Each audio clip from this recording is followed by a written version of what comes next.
start the music and.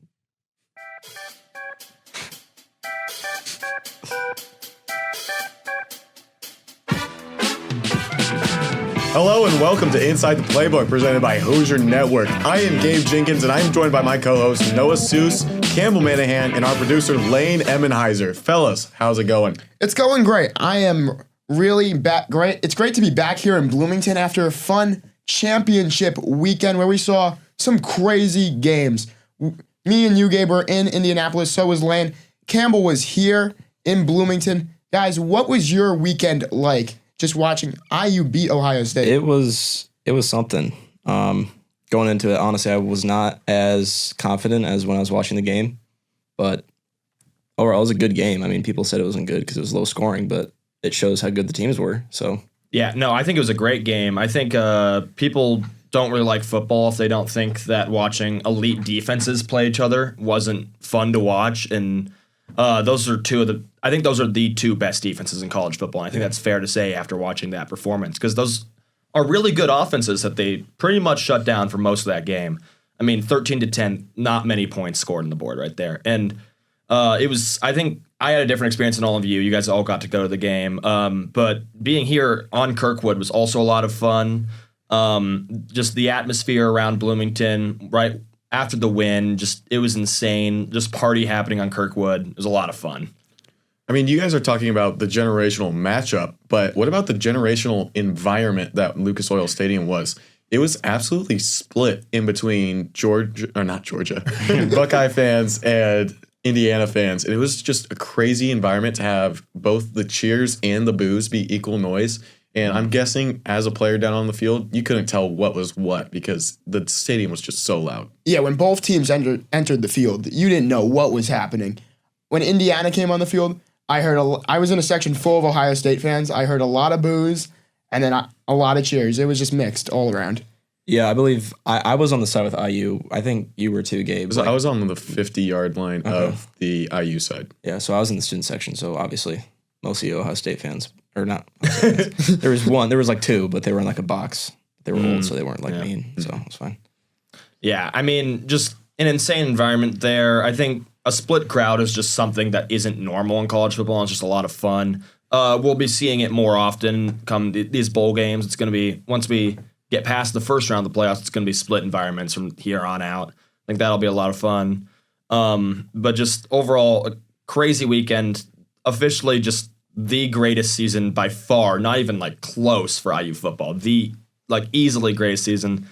And just an insane game, insane performance. Most people did not think they could pull that win off. And just I think the reason they are able to pull it off is I think they just have an absurd belief in each other that they can do anything they want. Fully, they are bought in on Curt Cignetti's system and fully believe that it's going to take them all the way. There's no game plan against a good mentality, and IU has it. And I think the Cignetti likes to say break their wills, and they broke Ohio State's will. That team started to be together at the start of the game, but slowly it just stopped working, and the team broke down. Like Mendoza said after the game, they're a band of brothers, and it's hard to break that glue apart. So I feel like Indiana was just so close-knit, where Ohio State, I'm not saying they aren't close-knit, but it's just hard to beat a team when they're so together like Indiana is. Yeah, and I also think another reason this happened is Ohio State hasn't really been battle-tested all year. Week 1, 14-7 over Texas, I guess. But other than that, that was their first one-score game all season. They had never trailed once in the second half. But meanwhile, IU has been battle-tested. Iowa took them all the way to the end. Oregon took them mostly all the way to the end. Penn State took them all the way to the end. Ohio State obviously also took them all the way to the end recently. But just I think IU is the more battle-tested team coming into that game, and so they felt more comfortable come fourth quarter when it's a close game. Yeah, it's just great to have those early season matchups because of the battle testing and getting ready for that, because not having those matchups, it kind of lures you into a false sense of we're terrific. We've only won by 20 points this year. I mean, but IU's got the game-winning drive against Penn State, the almost game-winning drive against Oregon, but Oregon still had that final drive. That's battle tested right there. That supports your cause. Yeah, and I mean, it was a good game against Texas for Ohio State, but it's right at the start of the season. And now you look at Texas at the end of the season. Obviously, they got better, but like midway through, they were looking a little shaky. So, I mean, preseason rankings. Yeah, say we a talked lot. about also Arch improved so much the whole season, and he was such a big part of Texas going out and being A&M in that last game. So it was huge for Texas to improve in playing Ohio State week 1. And the other major championship that happened this weekend was Georgia-Alabama, and that game was lopsided. Yeah. That was Georgia all the way. How do we feel about that? Yeah, we saw Georgia. We talked a lot about it last week. Were they going to be able to beat Alabama finally? And they really showed up. It was dominant from Georgia the whole way through. Alabama really didn't have a chance at all. Every time I looked, because obviously I wasn't really watching that game, I was in Indianapolis. Every time I looked at the box score, Georgia was always on the freaking move. And they continued to keep going. Yeah, I mean, I think the story to the game is, this has helped out a little bit because in college football, sacks count as negative rushing yards, but because of that, Alabama ended up with -3 rushing yards. You take away the sacks, it would only be 25 rushing yards. It's not a lot either. Just got dominated on the run game. Meanwhile, Georgia ran for 140. You're not going to win a football game when the difference in the running battle is by 144 yards. You're not going to have the ball most of the game. Georgia scored 7 in every single quarter of the game.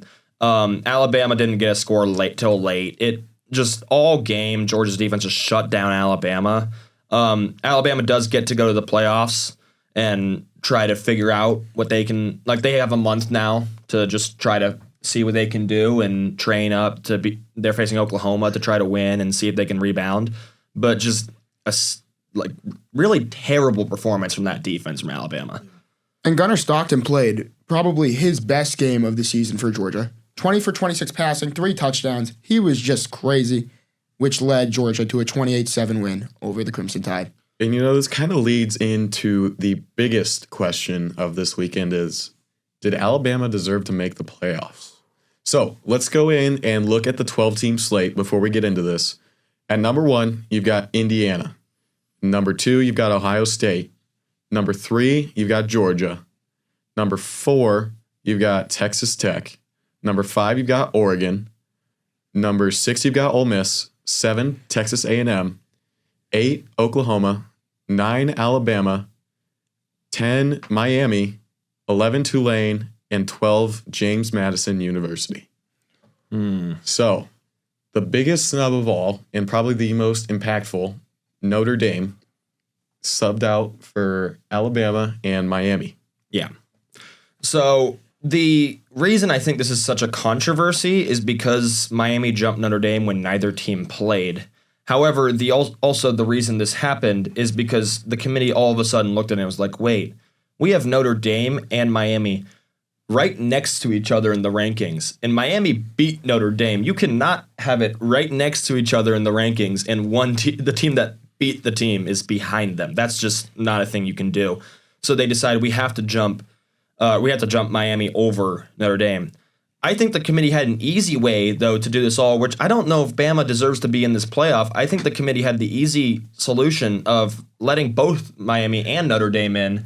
Then neither fan base would be crazy pissed. Obviously, Alabama's going to be pissed. Then nobody's going to be not everyone's going to be happy in a playoff. That's not how it be works. happy about that. Like, nobody's going to get to be happy when this happens. But, like, it doesn't feel like Alabama got dominated in that SEC championship and didn't drop at all. Mm-hmm. Meanwhile, every other championship game, the loser dropped in the rankings. Ohio State dropped one. Only one, granted, but they still dropped. BYU dropped out of the playoff race completely when they got dominated, but so did Alabama, and Alabama didn't drop at all. It just doesn't seem like they have the same precedent for a team like Alabama, which I think you have to then go ahead and look at it. It's an ESPN playoff. It's an ESPN company.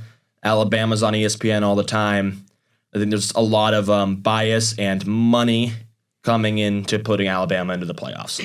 And you look at Alabama's resume. They lost to Florida State week 1. That's a big one.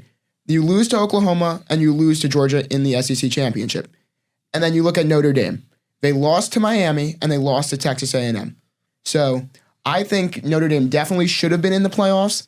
I don't think Alabama should have been in because of their loss to Florida State. Florida State's 5-7. They didn't even make a bowl game, and they put Alabama in the playoffs, which is ridiculous. Now, the other story here is also, should we feel sympathy for Notre Dame not making it? Because join a conference. Exactly. Play somebody. This is a simple solution. Well, they did play people, but they didn't beat those teams they played. Yeah. They played 2 games early on the season that were really tough opponents, but they lost both of them. You got to win at least one. And then also, join a conference. Join the ACC. You would have easily won the ACC this year, I think, if they were in it. They would clearly have been the best team. I think they would have beaten Miami if Miami was in the championship, which they weren't. But even if they were, I think they would have beaten Miami. Join the ACC if you want. Then you get an automatic bid if you win the ACC. It's that simple. Then you don't have to be let out every year because you just, try to squeak on by playing Pitt at the end of the year and scheduling every single game yourself and just having the easiest schedule. I think there was 45th strength of schedule for them. Alabama had top 5, and that's the main booster for Alabama over Notre Dame. Yeah, it's a problem because if you join that conference, you have in-conference scheduling kind of built in for you. And that's kind of the problem with Notre Dame scheduling is they can't really schedule those players that are having in-conference games during that part of the season. So now you have to get conflicting schedules scheduled and work that all out. And it's just easier for you to be in a conference. It helps your resume, and it doesn't really hurt you. Yeah. I mean, the extra game matters. Getting the 13th game of the season and winning that guarantees yourself a spot in the playoff. It doesn't make much sense to me. Also, then we wouldn't have this scenario where Duke made the ACC championship and the ACC doomsday scenario. I think that's also part of the reason Miami made this playoff is because I think the ACC doomsday scenario of Duke winning it all happened, and then the committee was like, wait, are we really going to keep the ACC out of the playoff? It's a lot of money if you kick them fully out, and so then they, let a team in. So staying on the topic of Notre Dame, they have opted out of any bowl game at all. Is this a protest to a college football playoff, or is this being soft? I think it's 100% you're just being soft. You played a full season, 10-2. Celebrate the season that you just had. It was a good year, 10-2. That's a good record. And then you get a month of practice for the next year for a big game. You get your players ready. So I think they should 100% be playing in a bowl game, and it's just soft by Marcus Freeman and Notre Dame. I don't know if it's necessarily even fully soft. I think it's more of I think it's them trying to take a stand against what the playoff committee did to them. They feel fully wronged, and they're basically saying, screw you, we're not going to play a single game this rest of the year. But also, I think, it's better than that. Saying screw you by winning a bowl game by 500 points saying, hey, clearly we were really good. We should have been in this playoff committee. And then the playoff committee would probably remember that for next year and be like, okay, let's say Notre Dame's a bubble team next year, be like, okay, well, maybe they should get slid on in. The worst thing you could do is hurt your case for next year. However, I do believe I saw something that Notre Dame gets an automatic bid if they are in the AP top 12 starting next year. Yes, this is their, because we're Notre Dame and we don't join conferences, we signed an agreement with college football where if we're in the top 12, we are automatically in. So that's their way of getting an automatic bid now. There was a couple other teams who also got opted out. It was Kansas State and Iowa State. Yes. They also opted out of bowls. They got fined $500,000. That's the other thing about this. For Notre Dame to not be in a conference, there's no one to hold them accountable for skipping those games. And those teams that also skipped, they pay their fine, and you know what? That's the decision they make. Instead of possibly winning a bowl game and getting money, you are losing money to build for next year. And I guess that's a decision you can make. I don't know if it's the right one for you, but yeah. And I mean, I saw the reason for Iowa State and Kansas State was both that they just didn't believe they have enough healthy players. Like they have a lot of injuries right now, and they didn't believe even with the month of training that they'd get healthy enough to even play in a bowl game and put like a good competitive team on the field. So they decided to opt out and take the fine. But also I think this is starting to show the slow death of bowl games. Teams are starting to realize maybe they don't matter that much anymore. We have this 12-team playoff. If I don't make the playoff, I don't care anymore. I'm just done with the season. And I think that's what's slowly happening in college football now. There was also a couple 5 and 7 teams that declined a bowl bid. It says here it was Florida State, Auburn, UCF, Baylor, Kansas, Rutgers, Temple. They all declined bids, but I mean that's different than opting out. But Speaking of Florida State, they were the biggest playoff snubs ever 2 years ago, and huge reason why the 12-team playoff is now a thing. Do we think Florida State should have just opted out of the bowl game completely 2 years ago instead of getting absolutely destroyed by Georgia? I think no, because the bowl game is also not just a reward in monetary for the team by winning. It's a payoff for the players that played this entire season, and they get to play for something bigger. And the Pop-Tart Bowl, for example, that's become like an icon. You get to make a giant Pop-Tart and eat it on the field if you win. Who wouldn't want to have that fun moment? So it's a reward for the players as much as it is for the school and the athletic department. But that Florida State opting in allowed them to reward that season. And if they opted out, who knows what happened there? Who knows? Yeah, I think it's tough to say now because I think obviously in hindsight now Florida State wouldn't. If they could go back, they wouldn't play that game probably due to the fact that they got beat by like 55. And like they didn't have any starters in that game. All their starters went pro or were leaving already. And just it ended up going really, really poorly for them. And now their program's gone completely down since also. So you can kind of, I think going back, they would not do it. But I think in the moment, they made the right choice. You got to just collect your money. They were trying to make a statement to the playoff committee then also that's saying, hey, maybe we should have been this playoff. Unfortunately, they didn't succeed in making that statement. The playoff committee felt very correct about their decision to leave them out after what they did. But just overall, I think the bowl game's dying. It makes sense, but it's sad.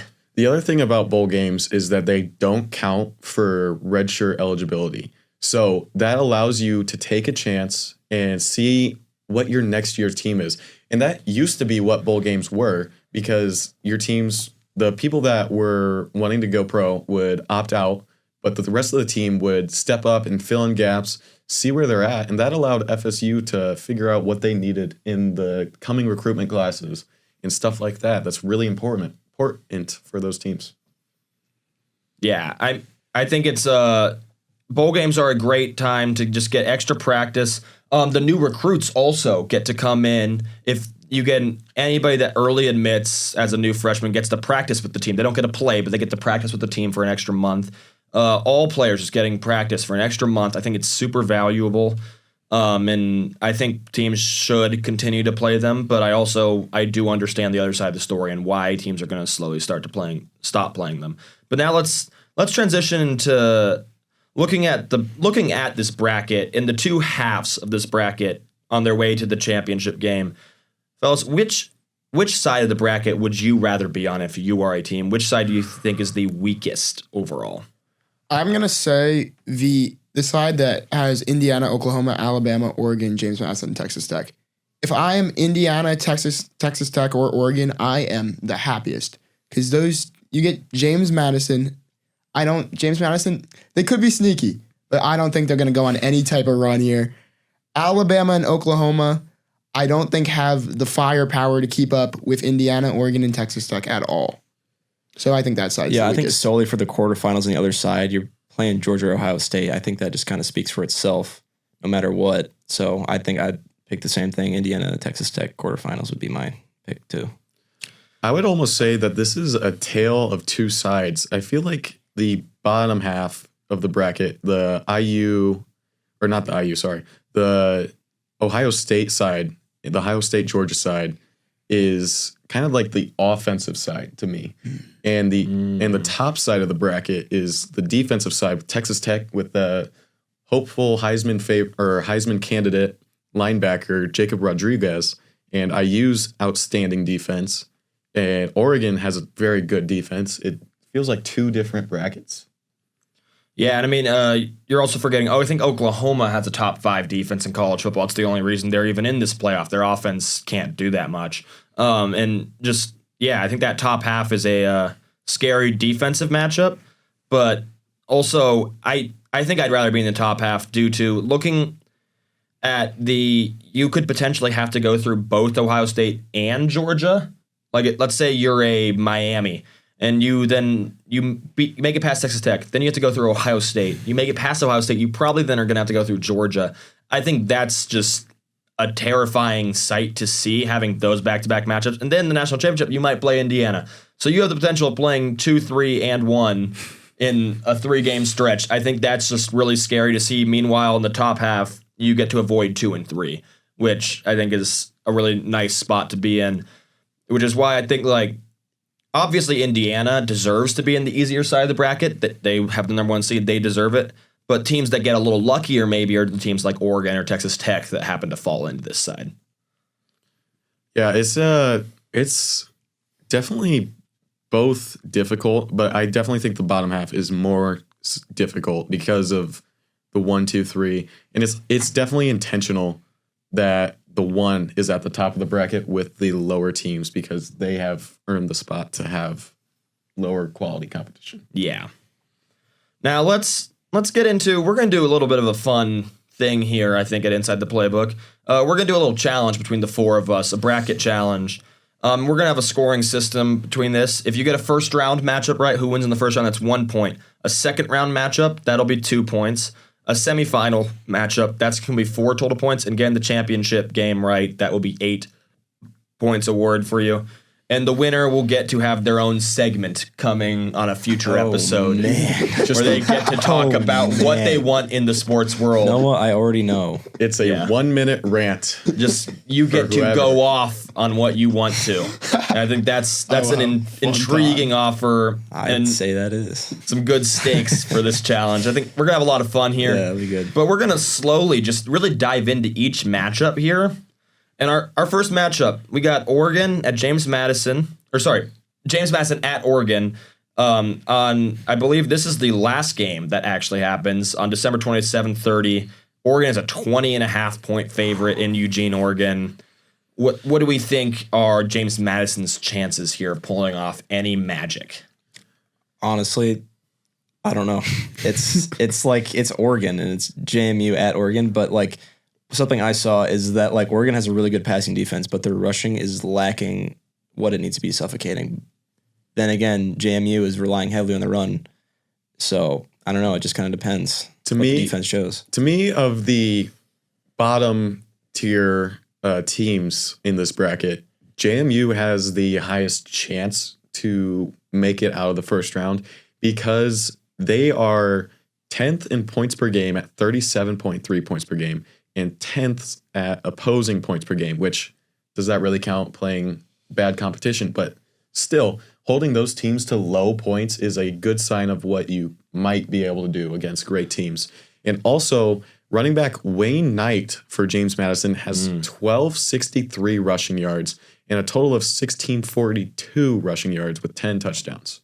Yeah, and then also you add in then Alonzo Burnett, their quarterback. He's gotten a lot on the ground, 544 yards, 14 touchdowns as a quarterback there. They are a heavy run offense, and I think they're going to need to be able to do that. They've rushed for over 3,000 yards total this whole season. That is a lot. They love to run the ball, and they're going to try to run on Oregon. I think Oregon's going to be capable of knowing that that's mainly what James Madison needs to do, and I think they can load the box a little bit more, especially when Oregon's athletes are just faster, stronger, quicker, more agile. They're just better at every single athletic feature pretty much, and I don't think James Madison's going to be able to get past that. Yeah, and when James Madison was playing bigger teams, they averaged 19 points against Louisville and Washington State and 4.5 yards per play. So when they're playing those slightly better teams, they're doing that. So you just gotta think about what it's going to be like against And Oregon's a whole new level. Yeah, exactly. Oregon's linebacking core is really good. So that's the thing with James Madison. They're probably one of the better teams in the country at running the ball, but it's going to be getting past this tough Oregon linebacking core. And you're also in Eugene. Eugene's probably one of the toughest road environments in all of college football. So I don't think JMU has enough to pull this one out. I'm taking Oregon here. Yeah, I'm going to take Oregon. I'm going to take Oregon to cover also. I think they'll win somewhere, I don't know, predicting score like they score a lot of points against bad opponents. I'm going to go like 52-6. Just an absolute domination. Get them to the second round. Can I get a clarifier on if that's 2 field goals or a missed extra point? I'm going 2 field goals. Okay. I'd like to see at least like one good run from James Madison. See, I just could see it happening. Like at they least score, once. yes. they score 6-0 first, and then they score 52 unanswered. Is that what you want? It'd be pretty funny. But They missed the extra point. It just all goes like downhill from there. Ohio State Oh, man. But I think we're all taking Oregon here. I believe so. Yeah. Oregon around. for sure. Let's not waste too much time on that one. That's an easier one. Let's get into, I think, a very intriguing matchup, which it should be when it's the 9 versus the 8. Alabama at Oklahoma. It is in Oklahoma. It is Alabama, however, at the 1.5 point favorite, which I find very interesting. Alabama lost 23-21 at home against Oklahoma earlier this year.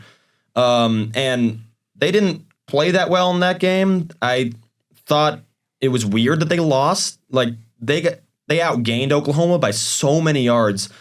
Total yards in this game, I'm going to take a little time to pull this up, but it was a lot. And you pull up that stat, and I still think Alabama might be taking this one because Oklahoma just doesn't do enough on offense to me. Since Mateer's come back, it just has not been the same. I feel like Mateer is not even close to 100% at all. Mm-hmm. And Alabama has so much to prove in this game. After that Georgia loss, Alabama's playing for it all here. Okay, I got the numbers here. Ty Simpson actually had quite a good day. 28 for 42, which is a lot of passing attempts. 326 yards and a touchdown. He also did throw a pick, which was very costly. I believe that was a pick 6. Alabama's then rushing 15 for 60, total 33 for 80, so still struggling on the ground as has been common all season for them. But Oklahoma only had 138 passing yards and 74 rushing yards. They had barely over 200 yards, and they won this game. It's really hard to remember why they even won this game, other than just costly turnovers by Alabama and just mistakes. But also, that Oklahoma defense is really good and has been keeping them in these games all season long. That's why I'm leaning, actually, that I think at home, it's a really tough environment in Norman. I think that home crowd's going to be loud. Those cannons are deafening. Everyone has said that, whoever plays there.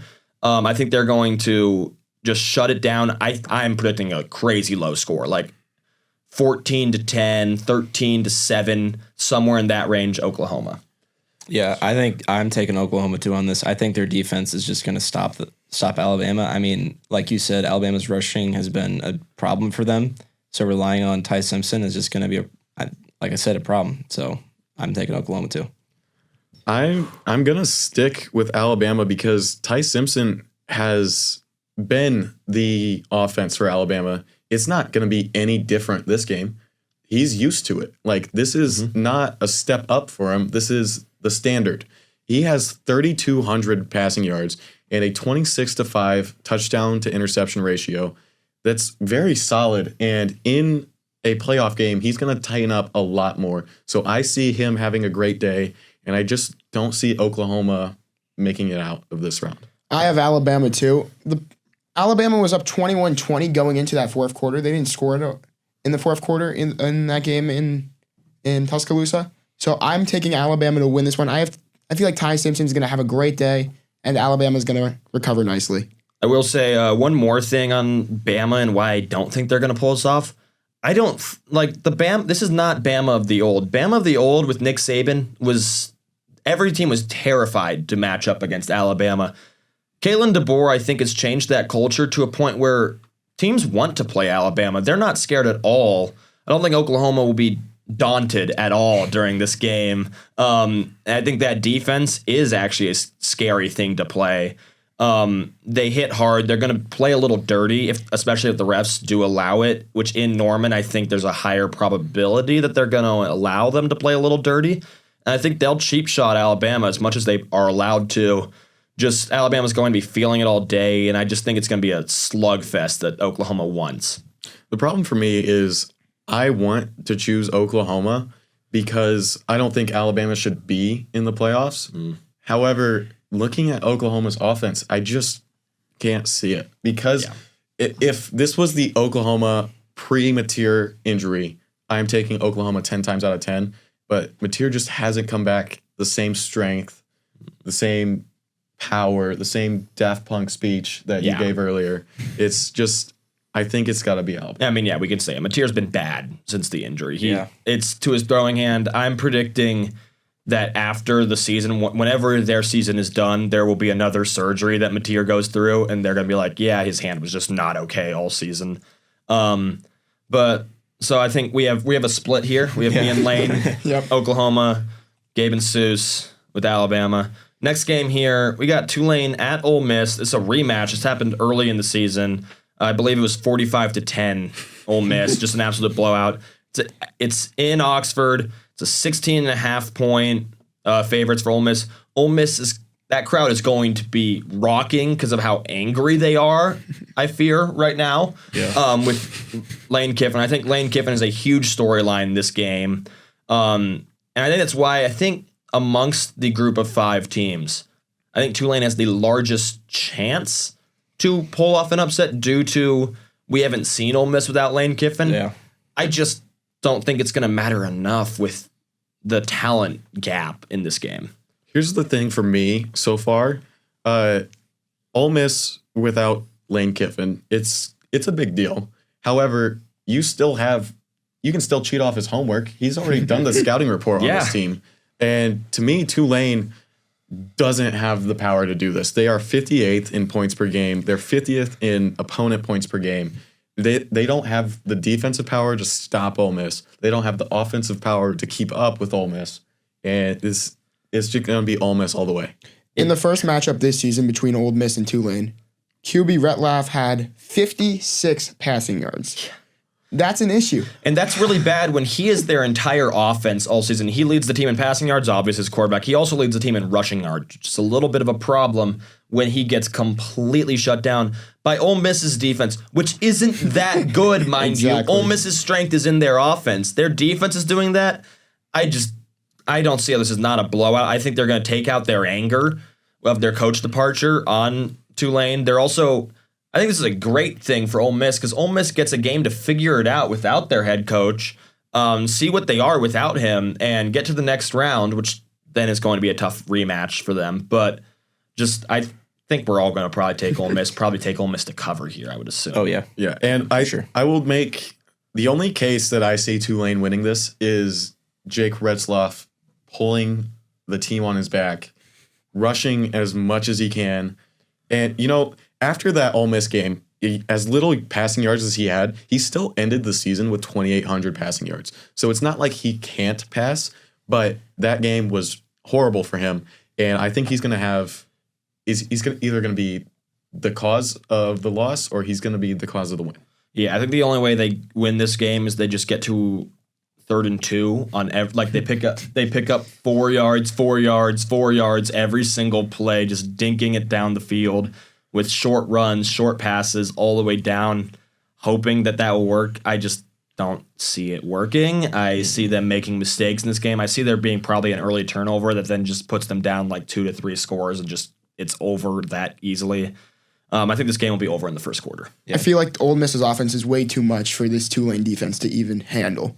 The other thing that Tulane has is they can really diversify who they're targeting. They have 4 receivers with 30-plus receptions, but they don't have a receiver over 600 yards. But don't forget they have Kenwan Lacey in the backfield who has 20 touchdowns and over 1,000 yards rushing this year. So it's a very impressive offense when you're not playing Ole Miss. And let's not forget, Trinidad Chambliss has been better than Jackson Dart was last year for Ole Miss. I know Seuss is a little angry about that, but it's true. Trinidad Chambliss is a better college quarterback. I don't know if he's going to be a better pro quarterback, but as of a college quarterback, 3,000-plus yards passing, 18 touchdowns, 3 interceptions when he didn't even start week 3 he came in finally. Just in its absurd year for Trinidad Chambliss, and I think he would be the prime storyline of this whole team if Lane Kiffin didn't do the Lane Kiffin thing. But just an absurd year from him. I think he's a great college quarterback. I think part of it maybe is the Lane Kiffin system helps out quarterbacks a lot, but I see them just scoring 50 plus, and there's no shot Tulane gets to 50 plus on them. No chance. So one thing I want to talk about, because we didn't really get a chance to last week, with Lane Kiffin, is the LSU job really a better prospect than the Ole Miss he's rebuilt? I want to say yes. I think the main reason is because everyone in the state of Louisiana grows up loving LSU versus in the state of Mississippi, which also is a lesser football state. Like Louisiana is a top 3, I believe, in NFL players currently, football state. Well, Mississippi has Mississippi State, which people love Mississippi State. They're not very good typically, especially as of recent. I believe their coach died a few years ago, which set their program back a good amount. But people love Mississippi State. There's a strong split in that state. There's a hatred between those two. The Egg Bowl is a heated rivalry. And I think because you have the full state, you don't just have the full state, you have the governor basically fully on your side saying, everyone in Louisiana, let's give money to the Louisiana football team. Let's just go all in because this is what we care about here. My whole thing is with Lane Kiffin leaving Ole Miss is he left everything he built there in Oxford. He built such a historic team. This team was 11-1 going into the CFP, the best year in Ole Miss history. And he decided, let's go to a 7-5 LSU team that's struggling like crazy. No matter how many recruits LSU gets, I feel like Ole Miss was the place to be for Lane Kiffin. To me, you're forgetting about one major part. The reason that people love Lane Kiffin is for Lane Kiffin because he's a great personality and he's a great coach. So the players on Ole Miss might be very, very tempted to transfer this year because of Lane Kiffin. And we're seeing that with Virginia Tech and James Franklin.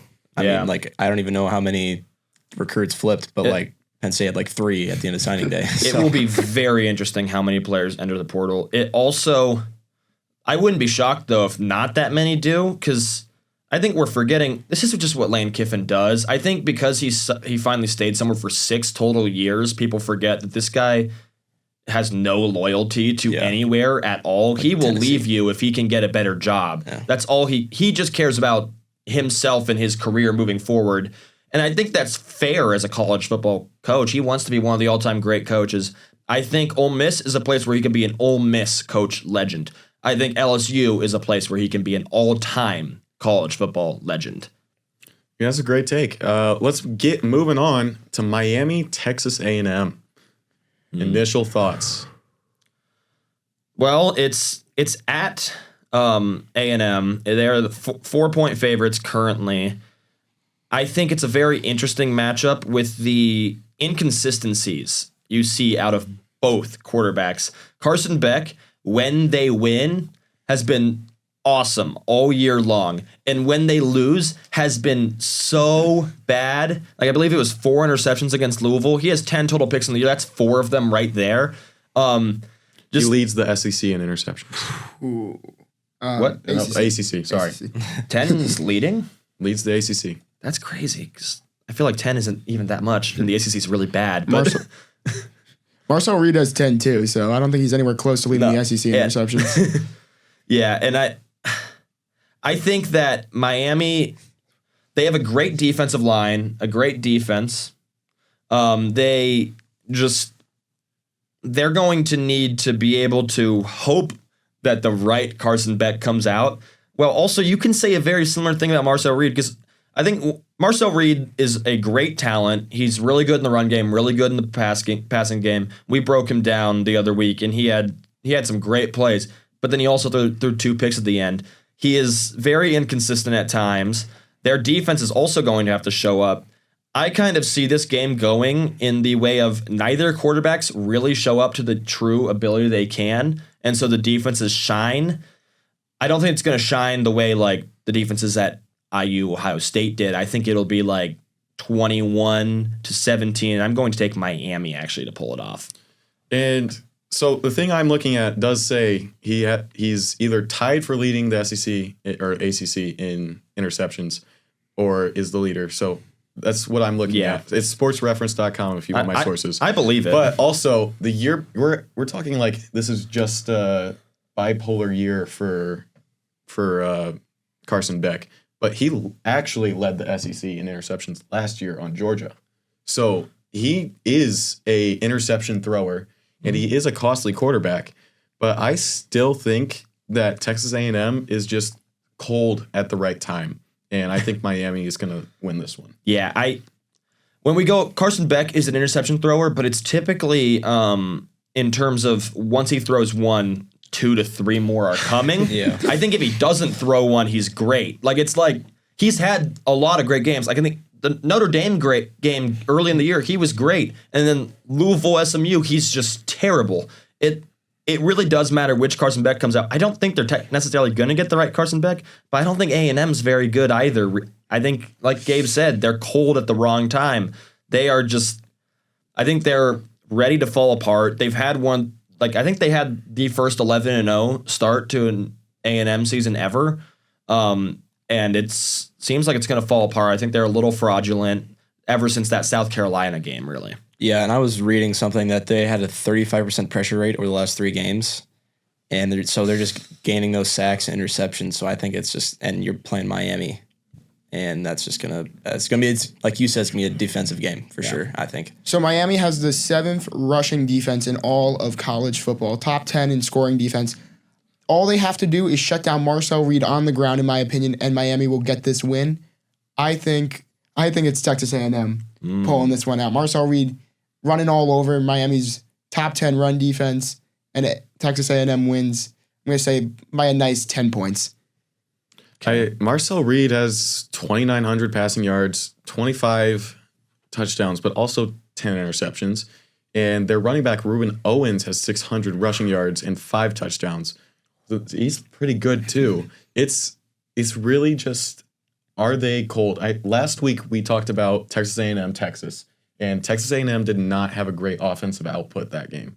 It's really going to be, is that a 1-week issue, or have they gone cold? Yeah, I think we're 3 of us are in pretty strong agreement here that we just don't believe in A&M anymore. Seuss, we'll see if it plays out your way. So we got 3/4 of us going Miami, and then Seuss is going with A&M. But now, I believe this is a matchup we all do have. Oregon, Texas Tech on a neutral field, the Orange Bowl. Is that correct? We all have that. I have that. Okay. Yep. So let's dive into this matchup a little bit. All right. So to me, rock, paper, scissors for it. All right, rock, paper, scissors, shoot. And shoot. It's always and shoot. It's not. There's no shot. Write in the comments down below if it's and shoot. It's always and No one's shoot. going to agree with you. All right, I hate we're New doing York. it the real way.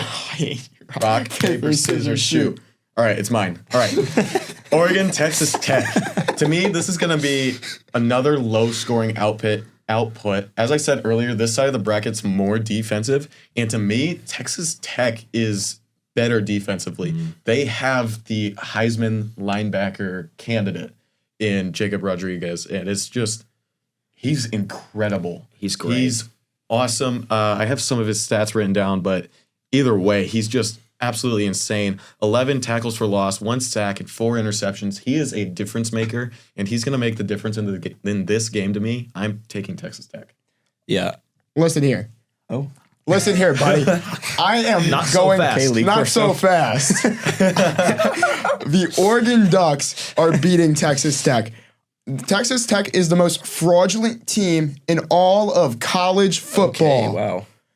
They lost to Arizona State. I don't care what you say about the Big 12 championship game. BYU is not that good of a football program. Oregon's played good teams all year. Their only loss is to Indiana. It's a good loss. It is a great loss.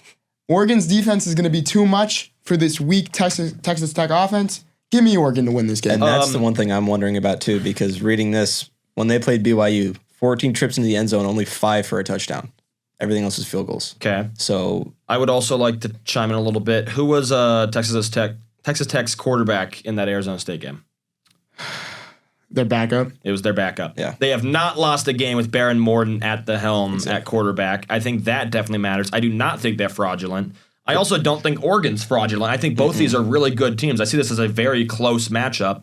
Obviously, we don't know what the spread will end up being, but assuming this does become a matchup, I think it'll be a very tight spread. Yeah. I don't know even who Vegas would favor, honestly. I think Dante Moore has been great all season long. I think he's very efficient on third downs specifically. 2,700 plus yards, 24 touchdowns, 6 interceptions. I think that's a very good line.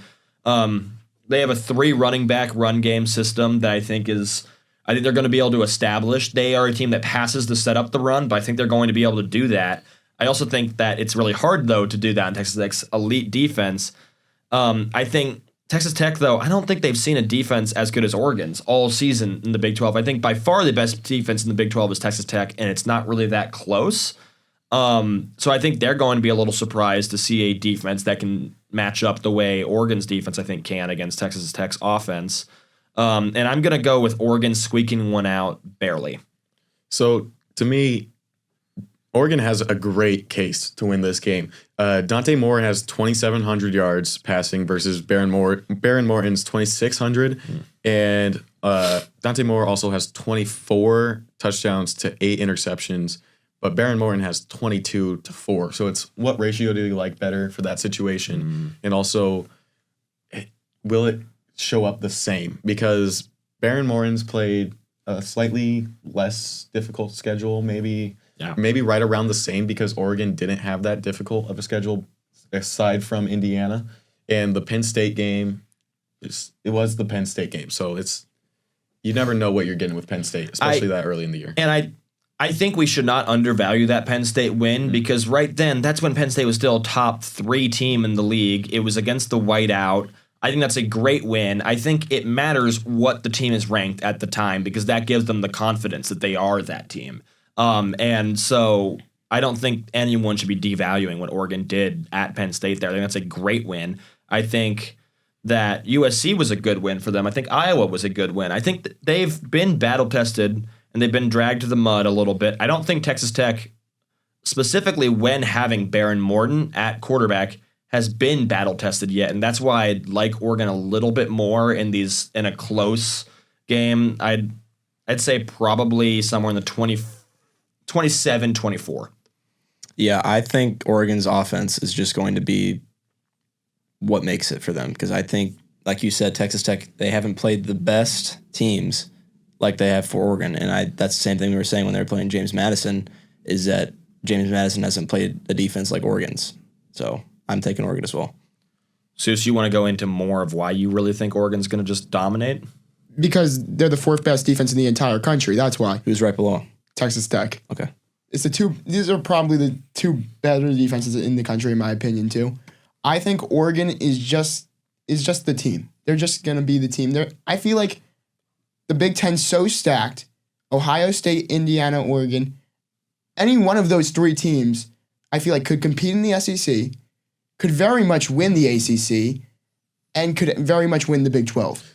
I could see this halftime score being like 3-7, and then the fourth quarter score being like 27-24. I kind of like that idea of just like it opens up at the end. Yeah. Because these are good defenses. I just also really like the offenses. I think so hard to pick this game. These are just really good teams. Like, this is a great matchup. I think it's awesome that we're almost definitely going to get this matchup in the second round. I think the first round matchups might be a little weak, but it's setting up an awesome second weekend. So I don't think we should complain too much as a fan base here. And I think, are we good with wrapping this one up? We all have... no, you have Tech. I have Tech. Okay, so Gabe has Tech, and then everyone else has Oregon. Yep. And now this is where we're going to be a split a little bit because me and Lane have Oklahoma IU in the Rose Bowl, and then the other is Alabama IU. I think either way, Indiana by 10, I'd say. I agree. Yeah. 10, I wanted to 20, say by a million, but I'll make it real. Yeah, 10? I don't see how either Oklahoma or Alabama is going to be able to put up more than what Ohio State was able to put up on IU. No. I think Ohio State's offense is a great offense. I think it's a top 3 offense in college football. And IU shut it down. They didn't score. I think it was the 10-minute mark in the second quarter. From then on, they didn't score the rest of the game. Sure, they got to the red zone twice and finished with nothing on those 2 trips. Yeah. But still, just IU's Testament defense. to the defense. IU's defense is great.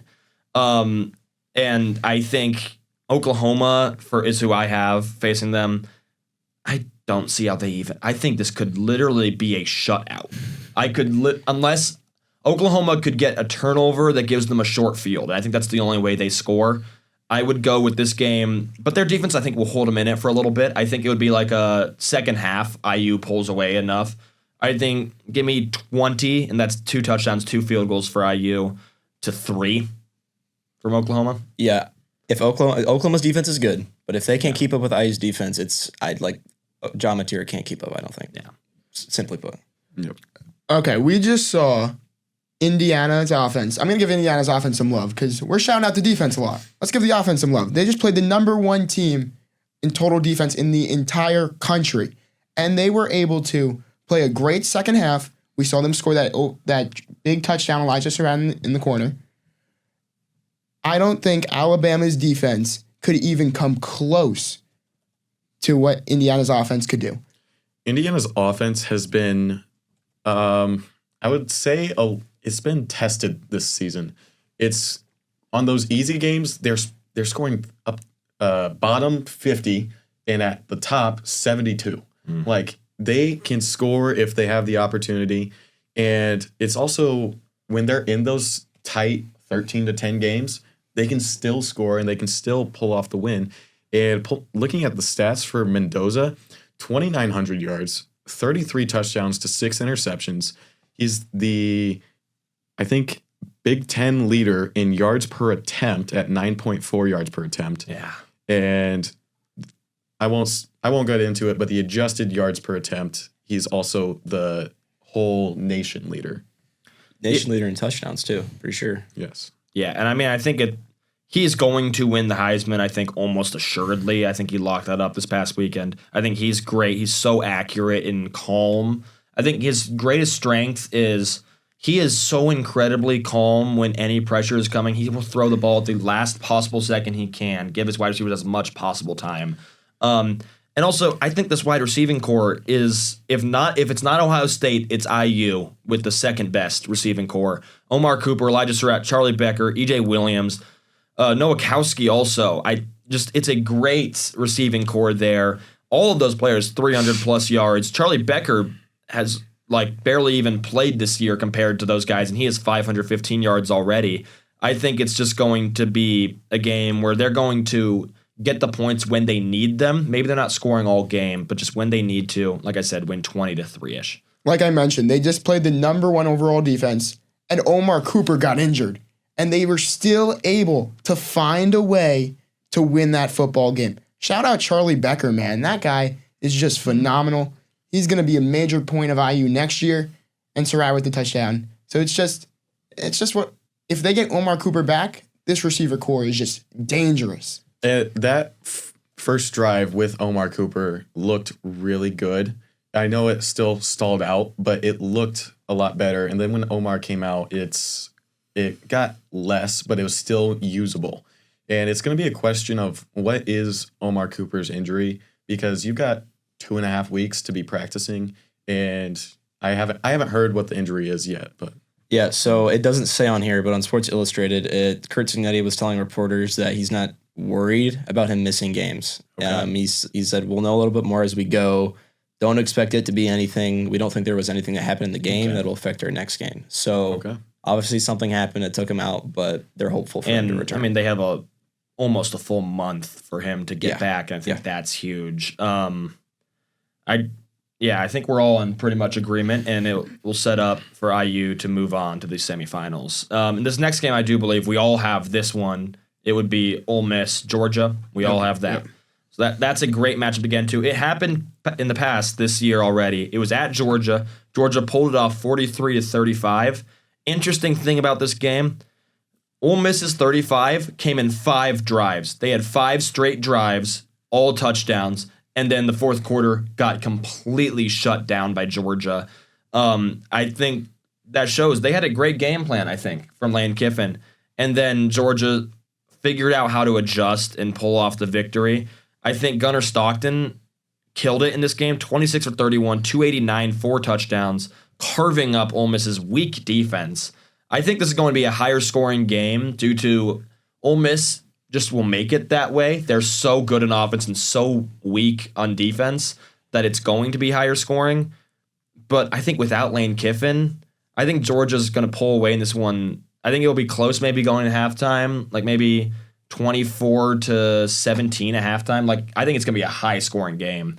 And then Georgia, it's 38-21, 38-24. To me, this game, you're talking like game of the year, 45 to like 52 or something.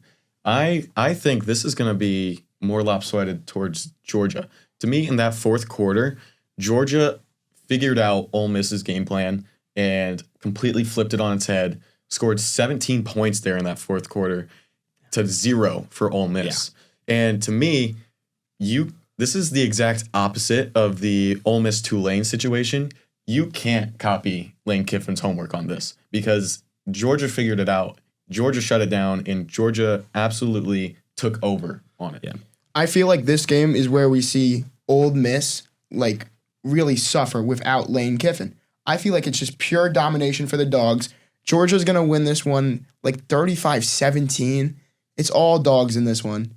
Georgia to the semifinals. I think something interesting to note here also, I think Georgia's probably already preparing for this matchup. Yes. I think they're pretty darn sure that Tulane isn't going to be able to pull it off. And if I'm the Georgia staff, maybe I spend 5% on Tulane and 95% preparing for Ole Miss already, which I think is such a weapon that they get to do. They haven't seen Ole Miss without Lane Kiffin, so I think then they'll watch the Tulane film and prepare for that also. But I don't think Ole Miss has enough up their sleeve to be able to pull this win, which would be like a historic thing for their program, and I don't see it coming. I know it's tough to beat a team twice, but Georgia's just really good and dominant. I think they get the clean victory in the second half specifically. Yeah, I'm leaning towards how Gabe was saying. It's going to be lopsided towards Georgia. I feel like Ole Miss is just, with the changes and the controversy all happening, I think they're just not going to keep up with Georgia's defense. And yeah, it's going to be Georgia all the way. Yeah, I think that it also comes with the help of Georgia resting that week because Ole Miss has to deal with the conflict of Lane Kiffin leaving. They have to deal with the coaching change. Then they have to deal with Tulane, and then they get to deal with Georgia.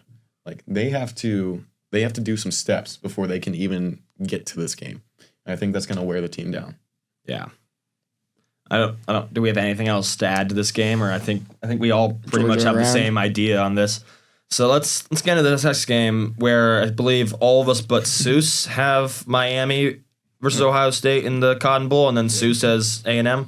Yep. Ohio State. Let me tell you one thing. I'm not picking A&M, but let me tell you one thing.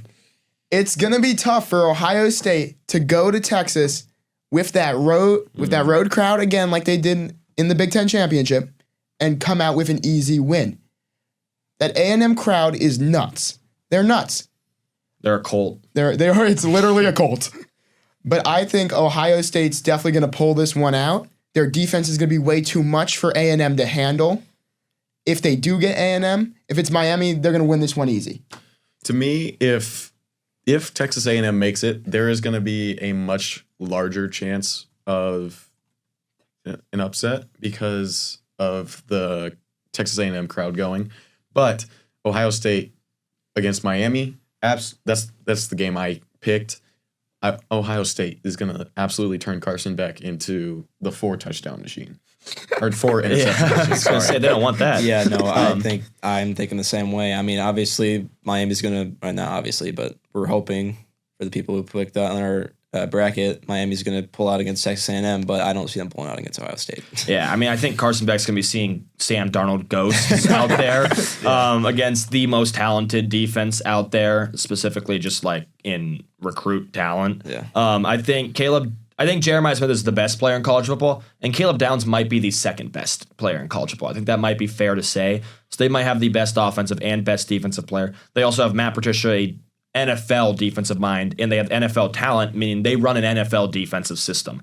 It's really tough for players that aren't going to be playing in the NFL to play against it. I mean, IU is a great offense and still could only put up 13 in the game. Now, sure, maybe they could have put up more if they had to put up more, but they didn't, and they put up only 13. I don't see how Miami can put up more than 10. I think they can get lucky a little bit early, maybe keep it close for a little bit, like a quarter. Or Ohio State sometimes has been prone to start slow in games. I think they were down in a quarter against Purdue. Yeah. Like they've had some slower starts to games, but I mean, I think the second they get one deep ball 50-yard touchdown to Jeremiah Smith, they're going to be rolling once they get that. And I think they're going to get 2 50-yard plus touchdowns in this game. I see like 34-10, like they've done all year to teams. And so I think we're in agreement. No matter what happens here, Ohio State is winning. Yes. Yeah. So we've for got- me, I have the 1, 2, 3, 4. Wow. Is that We have Oregon though, right? 1-5, So we have 2-3. 1-5, 2-3. Yeah. Yep. it's Sorry, interesting? Gabe. It's an interesting situation. I think it makes sense though if you think about it, because yes, do we love having the playoffs and it gives all these teams chances? Yes, but at the end of the day, there's like 6 teams that have a chance to win it all, I think. and one of them didn't make And the one of them playoffs. didn't make it. I think the teams that have a chance to win it all are Tech, Oregon, IU, Ohio State, Georgia, and it was Notre Dame, and they're out. And so I don't see the other teams having any crazy run up their sleeve. And so now we have the 3 of us here have IU, Oregon. So does Gabe want to go to Texas Tech, IU first? So this game, Indiana, Texas Tech. Texas Tech it's defensive. Yeah. Indiana has the offense, but when they play big defenses, sometimes they struggle. Mm-hmm. But typically, Indiana's pulled out. Not typically, they have pulled out all game. And they've won those close games, and they've won the defensive battles. And I think that Baron Morton is just going to add to his interception total on this game because of Indiana's defense. And I have Indiana going through. And against Oregon, I have Indiana going through. You got a score prediction there? Score prediction, probably 17-7 or 17-10. Okay. I think that's a fair score Yeah. prediction there, That especially. makes sense. Definitely a more defensive game. I think it could be similar to like the Iowa game, similar to the Ohio State game, something lower scoring. Now, I think what's going to be a little higher scoring, because I think we've seen it before. It was 30-20 Hoosiers in Oregon. It was a little bit higher scoring. 20 is a good amount for IU to give up. Now, granted, 7 of that is a pick 6. Yeah. So 13 from the defense, which is more what we are used to seeing for IU. And just, I think it's granted it's tough to be a team twice, and Oregon's really good, but we've seen this story before, and IU even made mistakes and still was able to bounce back. I see competitive first half, like let's go 17-13 at halftime, and then I see IU shutting Oregon down and winning this game. It was 17 IU, 13 Oregon. I think 31-13. They hold them at that 13 in the second half, and they just do what they've been doing all year. Yeah, these are 2 of the better defenses in the entire country, and we saw this one before. IU scored 30 points on the 4th best defense in the entire country. So what's stopping them now? I think IU's going to come out like flying. They're going to dominate Oregon straight from the jump. I have IU winning this one. I'm going to say it, 14 points, the Hoosiers, in this one. Yeah, I think it's just going to be another win for Indiana. I mean, coming into the IU-Oregon game, Oregon's line was looking really good. Their O-line was looking great. We put up 6 sacks on them. Yeah. IU put up 6 sacks. I think that just says something about IU. No matter how much better Oregon's getting the rest of the season, it's going to be IU all the way. I also think key to this game is they did this to Oregon in Eugene, Oregon, really tough road environment, and they did it all without Charlie Becker being a key player to this team. Charlie Becker has been wide receiver 1 as of recent. And Elijah Surratt, that doesn't mean he's not been also awesome. And Omar Cooper, if healthy, is also amazing. I think the emergence of Charlie Becker, you have 3 elite receivers plus a solid running game. I think that they're going to be able to have a solid running game in this game. Maybe nothing crazy, but just get to 150-ish yards by the end of the game on like 4.5 per carry and just keep it consistent throughout the whole game. And I just see the Hoosiers being way too much for Oregon once again, like they were in the past. And so we now have a matchup that I believe we all have, right? Georgia, we Ohio all have State. Georgia, Ohio State. Yep. A matchup we've seen before in a college football semifinal. I don't remember if it was the Fiesta Bowl or not, but it was a college football semifinal. And I forget the kicker's name of Ohio State, but he absolutely shanked it right when the ball dropped as the new year hit. Was it still fielding Yes. at that time? I think it might have been fielding. That sounds right. And just absolute, like one of the worst kicks of all time right when the ball dropped. That was such perfect timing. It was Happy it New was Year's. kind of insane how Happy New Year's hit right when he just way off into the sunset. And you're not sure because of like TV delay, but it was real close. It was pretty perfect. It was real close. But I mean, these are two very different teams. Just that's a little bit of history of this battle. Yeah. I think this is the two most talented. I think it's probably fair to say in terms of like 5-star, 4-star athletes, like blue chip guys. I think it's the most talented rosters. A lot of money between these programs. These programs have a lot of history of success. I think it's just a great matchup. To me, I'll start this out. Ohio State has a terrific team and a terrific defense. However, I think Georgia has the offense to break it because I think Ohio State, you're coming off of either playing Texas A&M or Miami, and I think either way, you have a confidence-building game. And the trap that Ohio State has had this entire season leading into the Big Ten championship is confidence-building win, confidence-building win, confidence-building win. And then you have that devastating loss, and then this next game, you immediately turn it around, and you're like, oh, we're fine. That was a bluff, and you fall into the trap again. And I think Georgia is the right team to set that trap off and beat Ohio State. Let me tell you one thing. When the final rankings came out the other day, I was fully expecting to see the Georgia Bulldogs at number 2. So was I. Their resume is 100 times better than Ohio State. A win versus Ole Miss. SEC championship win versus Alabama, Texas, Georgia Tech. It's significantly better than just a win against Michigan and a win against Texas. Yeah. And that win against Michigan really only counts for their ego. Exactly. Was Michigan really? I know Campbell hates to. Oh no, Michigan's not good. They're not good at all. Michigan's not Fraudulent. the target that you need to hit to be. This is a winning season. Michigan- as much as Ohio State fans will want to tell you that. Michigan was a win that, Ohio State fans should tell you it's impressive because it was impressive because it showed that Ryan Day got over his ghosts. Ryan Day got over his demons. He finally beat the one thing he couldn't do. Last year they went and won it all, but it felt a little bit wrong because they didn't beat Michigan. And they've had to deal with that for so long, and they finally went and took them down. But then they did the demon thing again. And they didn't win the Big Ten championship, which now 13-10. and it was 13-10, the same score.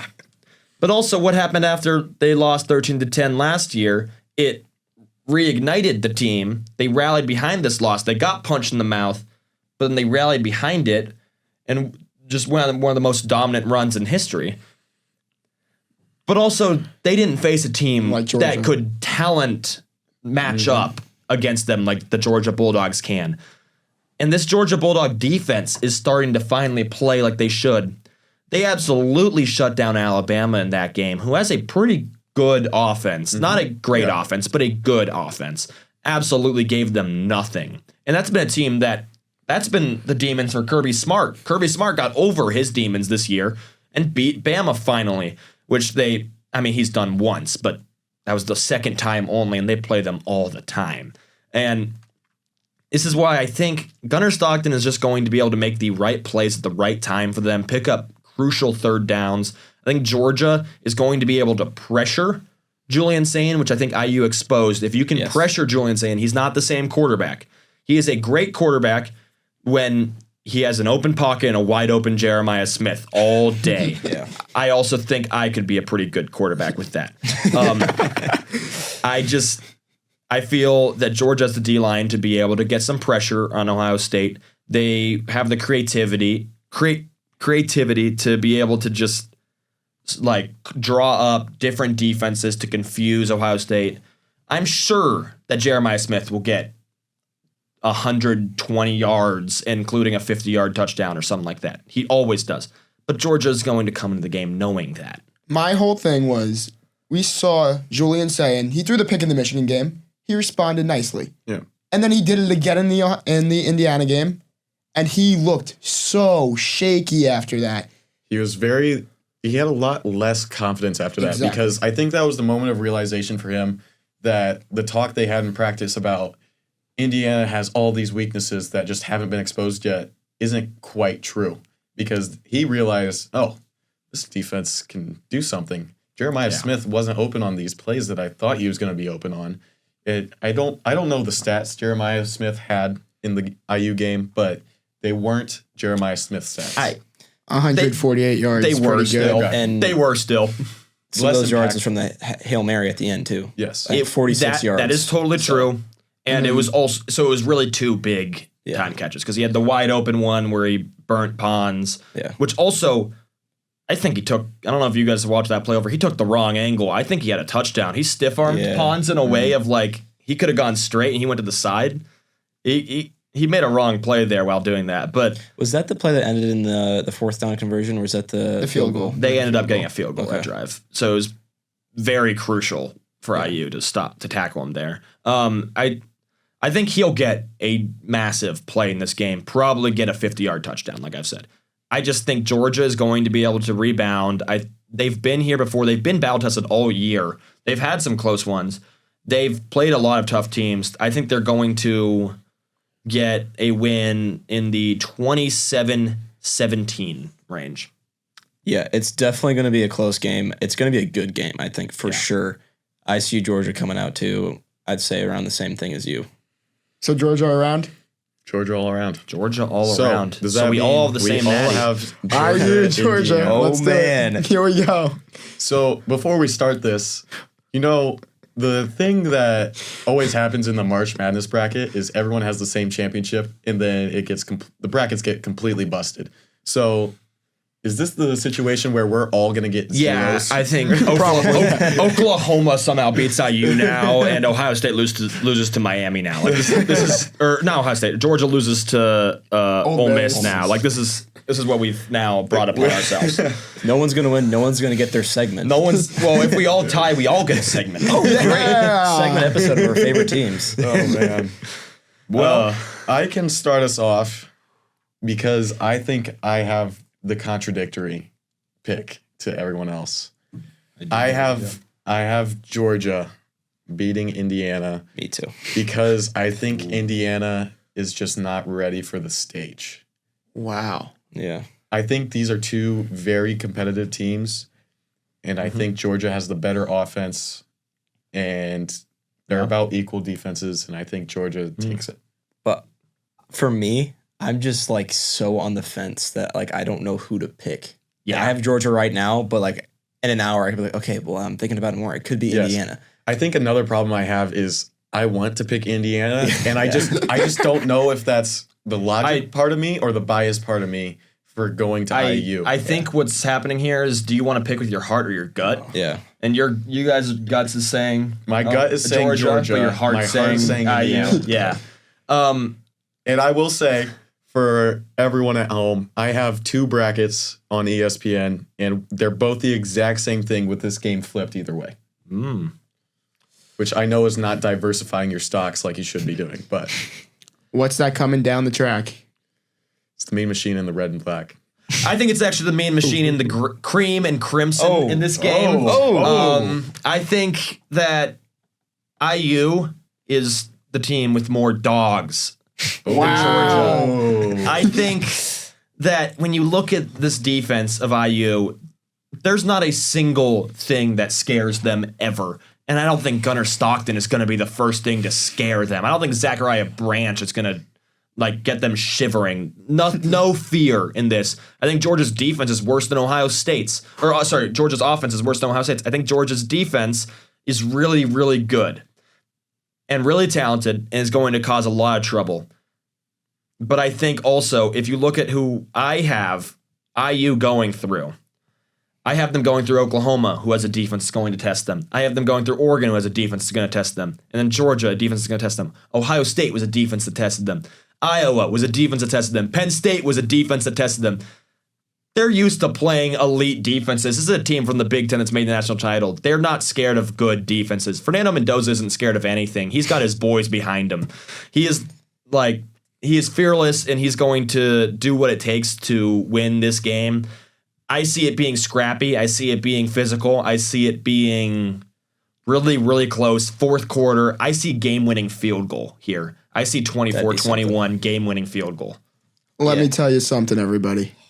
Oh, the computer's down. The computer's down. He's going off the brain. It's off the dome for this one. It's going to be the IU Hoosiers. It's going to be Indiana all day. They shut down the best wide receiving core in all of college football.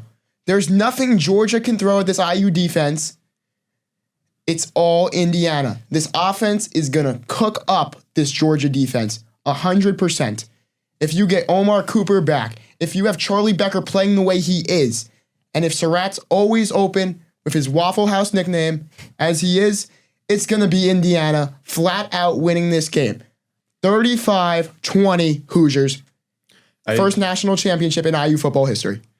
You're stating the status quo that Indiana has been able to do against every team, and I just don't know if they're going to be able to against this team. So here's the thing: Georgia, Ohio State.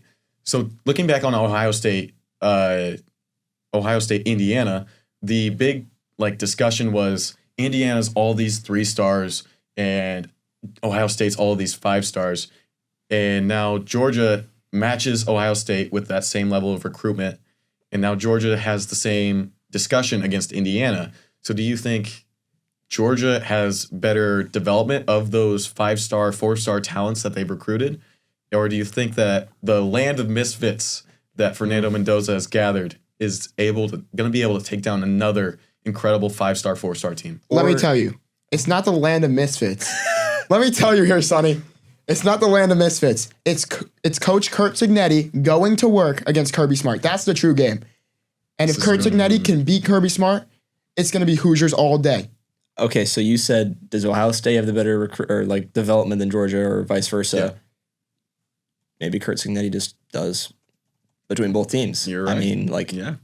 It's so hard because you've taken last year it was JMU Indiana. Yeah. Now it's everyone Indiana. I mean, how many JMU players are on Indiana right now? I can Surratt. Aiden Fisher, Surratt. I could not tell you off Yeah. the dome. My laptop's closed. I also think when talking about the Kirby Smart, Kurt Cignetti thing, I think it's very interesting. Very different career paths these guys have taken. Both of them on the same Nick Saban, Alabama staff, Exactly. working together. But then Kirby Smart, he's the one who got a little luckier and got to quickly shoot up the ranks, get the Georgia job, and he's arguably the best coach in college football right now. Kurt Cignetti didn't get as fortunate, took smaller jobs, has finally climbed up the ranks to a program as great as Indiana, top tier college football program of all time. And he quickly turned them around and took them to the national title in this scenario. Yeah. And I think Kurt Cignetti should have had the career path of Kirby Smart because he's just a significantly better coach. Hypothetical, where would Cignetti be right now? Where would Indiana be right now if he took that a couple years ago? If Kurt Cignetti was the one who got the Georgia job, I think IU's still the worst football program in history. Second worst. Switch the roles. Now they're second worst. They were worst. Oh, God. 150 years, IU was the worst team in college football. And now they realize that they can pay players, which the SEC realized about 20 years ago. So they're working behind the tracks, but... Yeah, I mean, Alabama, they can hide it all they want. One of the secrets of their dominance is that they were secretly paying players, allegedly. And this is a thing now. It's just evened out the world. If you get a great coach like Kurt Cignetti is into any program, I think he's going to turn them around. And I just think this is Kurt Cignetti's full victory story, and he's going to win it all in year 2 and do the unbelievable. It doesn't matter the roster you have. It matters the coach you have. the coach is so much more important than the roster. 100% in my opinion. You build the team around the coach.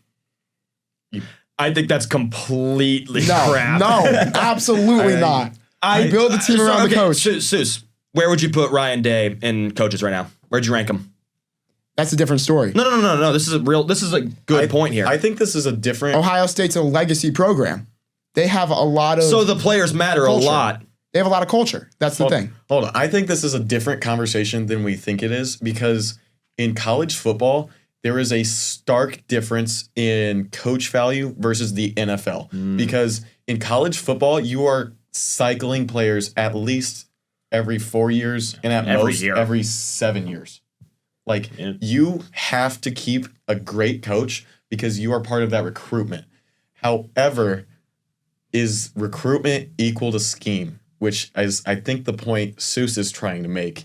I don't think he's arguing the right thing because the scheme of the coach also comes from the players you have.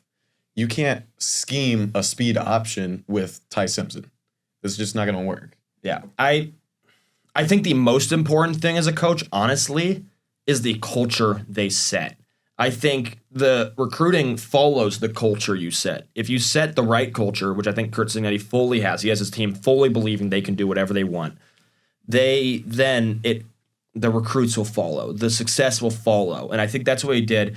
That's why he went out and was super arrogant and saying all his quotes, Google me, I win. He did all this stuff in the press to show his team, hey, we're not messing around anymore. We mean business. We're going to win games because I'm here now. And he set that culture, and it has worked for him. I mean, it's maybe the greatest hire ever, I think, is actually a legit argument. 2-year turnaround Yeah. for the Big Ten championship? I'd say so.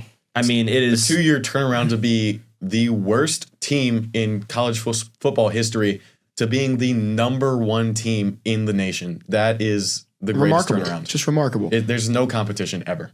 I also think... I just think because of all this just feels like Storybook it's ending. going to be a movie. Yes. And Curt Cignetti is going to be holding a trophy at the end of this. Who plays Curt Cignetti? That's tough. Ryan Gosling. My guy, I got you. No. It's got to be older. Can Harrison Ford pull it off? You have Okay, to, that'd be a you have good to one, add low-key. the Can extra, Harrison Ford pull it You have to add off? the extra 10 years for it takes for this to That's become true. a movie. So it could be Ryan Gosling with a little bit of gray. Yes, I'm Yeah. telling you, Ryan Gosling, 10 years. I don't know if he is the right actor still. Whatever. This is We're getting off on a we're getting a tangent little now. All right. Where were we? National championship, Georgia, Indiana. Yeah, so I think we're split here. Yes. We're split. I think that's locked in now. I think Hey, we have our predictions. You know what? Yeah. Let's do one little crazy thing right Okay. at the end here. The tiebreaker for ESPN's Pick'em is Yes, how sir. many points will be scored in total in the college football playoff through all 11 games. I have a twist we should also add. Should we make this if you get the matchup wrong, if you get the total points right? Sure. That's like You win. that's correct. You win. I'm Yeah. going with 411. I don't know how we get there, but that's what I'm going with. All right, I'm going to go 467 points. I don't even. straight I'm up. trying to think of the math of how many games there are and how many points that would actually Just be. think about so it's 11 games. what 45 is like an 467 average is the game. total. Yeah. It's 11 games, so Yeah. 45 times 11 is somewhere where we're. I'm pulling up a calc. I don't know. I'm just going to I'm say using a calc. 430. 467. We're going high totals in this playoffs. Oh, man. As Campbell's wrapping this up. 495 is. So we're gonna go 457. I think it's a lower So I have scoring the tournament. highest. All right, let's see how it is. All right, let's do. Everyone say theirs. I'm at 411. Campbell. 457. 467. 430. I think my bracket just. Why'd you reset pick itself. 467, Suze? I like those numbers. Great numbers all around. Okay, buddy. So thank you for watching Inside the Playbook. We'll see you next time. Follow us on Instagram at InsideTPB.